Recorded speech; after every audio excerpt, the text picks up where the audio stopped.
All right, let's get into it. Today we're exploring a story that really gets to the heart of a huge universal question. Why is it that progress, even when it promises a much better future, so often runs into a wall of resistance? It's that classic battle, right? Short-term pain versus long-term gain. I mean, it's a question we've all asked ourselves, haven't we? This pretty much perfectly sums up the puzzle we're going to try and solve today. So, our story kicks off right here. We've got what seems like a great project, but it quickly and pretty violently turns into a massive protest. Now, you'd think a story like this would start with blueprints or a groundbreaking ceremony, right? Nope.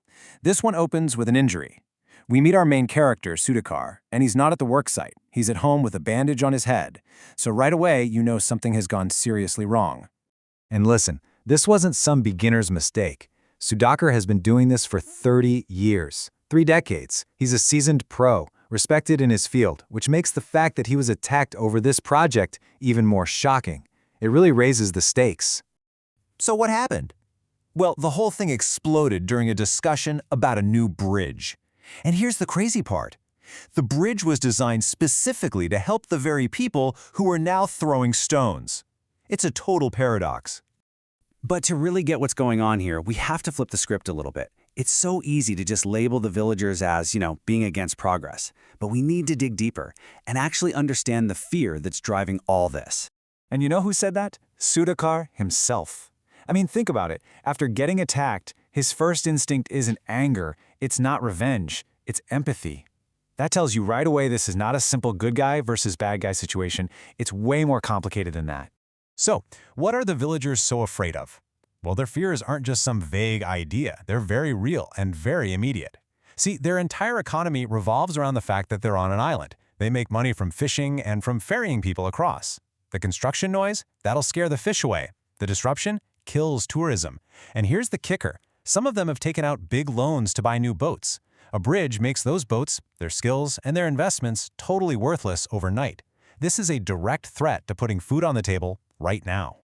Okay, so we've got the pain part down. Now let's look at the other side of this. Let's talk about the engineer's vision and the long-term promise of what this bridge could actually mean.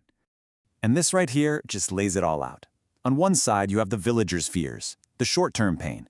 Their livelihoods are threatened, their environment is disrupted, they might have to take on more debt. But on the other side, you have Sudhakar's promise, the long-term gain. More opportunities, way more tourism, brand new kinds of jobs. They are looking at the exact same bridge, but they are seeing two completely different realities. And all of this leads us to the big idea of this whole explainer. This one single story actually reveals something fundamental about us, about human nature, and our tricky relationship with any kind of change. And there it is. Sudhakar just hits the nail on the head with this one sentence. This is it. This is the invisible wall that stands in the way of so much progress, whether it's a giant bridge or just a small change in our own lives. You see, the really crucial thing to understand is that the pain of change is felt right now. It's real. You can touch it, and it is scary. The benefits, though, they live in the future. They feel kind of abstract, maybe not even guaranteed. Our brains are just naturally wired to focus on the immediate threat over some potential reward down the road. So if that's the problem, then what in the world is the solution? Well, this is where our story shifts. We go from diagnosing the problem to looking at a real, practical strategy for actually moving forward. And it's all about empathy. And this is just so smart. Sudhakar knows he can't just force this project through. That would just make things worse. So his first priority isn't about the physical construction. It's about rebuilding the human connection.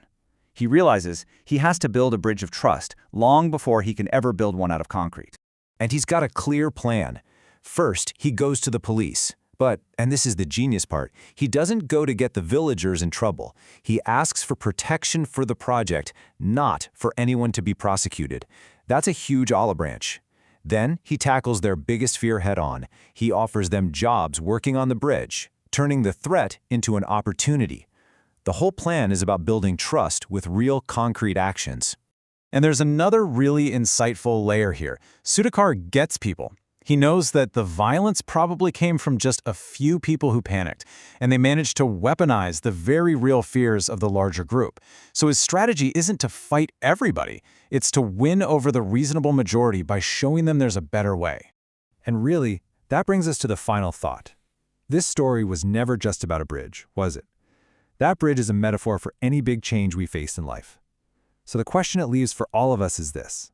When we're the ones standing on the edge, looking at some scary new change, how do we learn to see past the immediate fear, to whatever beautiful thing might be waiting for us on the other side?